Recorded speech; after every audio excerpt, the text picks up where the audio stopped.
தேவனே நான் ஓமதண்டையில் இன்னும் நெருங்கி சேர்வதே என் ஆவல் பூமியில். அப்போஸ்தலர் 16:28. பவுல் மிகுந்த சத்தமிட்டு, நீ உனக்கு கெடுதி ஒன்றும் செய்து கொள்ளாதே, நாங்கள் எல்லாரும் இங்கேதான் இருக்கிறோம் என்றான்.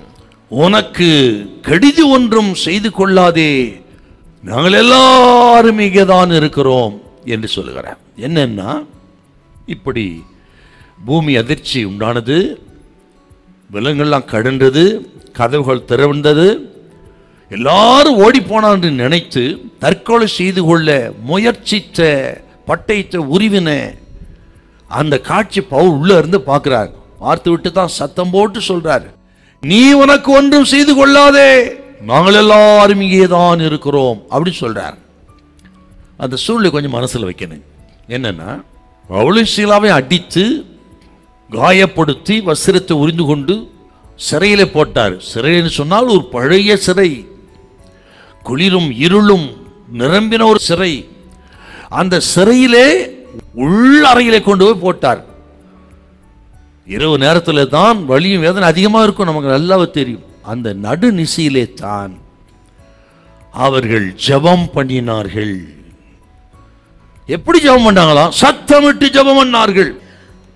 காவலில் வைக்கப்பட்டவள் கேட்டுக்கொண்டுதான் இருக்கிறது உள் அறை. காவலில் இருந்த அத்தனை கைதிகளும் கேட்கிறான்னு சொன்னால் எவ்வளவு சத்தமா ஜெபம் பண்ணி இருக்கணுங்க. ஆகவே தான் அவர்கள் கேட்டார்கள். இந்த கைதிகள் இப்படி ஒரு ஜெபத்தை நிச்சயமாய் வாழ்நாளில் கேட்டு இருக்க மாட்டார்கள்.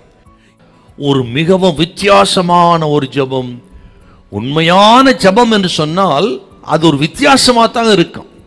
நம்ம ஜெபம்லாம் ஒரு நிமிஷம் பண்ணாலும் உருக்கமா கருத்தா இருக்கணும். சிறைச்சாலையிலே ஜெபித்தார்கள். இப்படி நடந்த பொழுது பார்த்துக்கிட்டு பரலோகம் சும்மா இல்லை.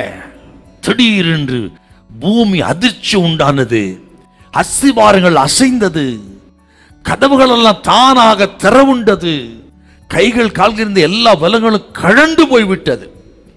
தேவ ஜனம் ஒரு இக்கட்டான காலகட்டத்திலே, ஊழியர்கள் நெருக்கமான காலகட்டத்தில் பாடி ஜெபிப்பதில் கருத்தா இருந்தால் அதை கேட்டுக்கொண்டு பரலோகம் சும்மா இருக்காதுங்க.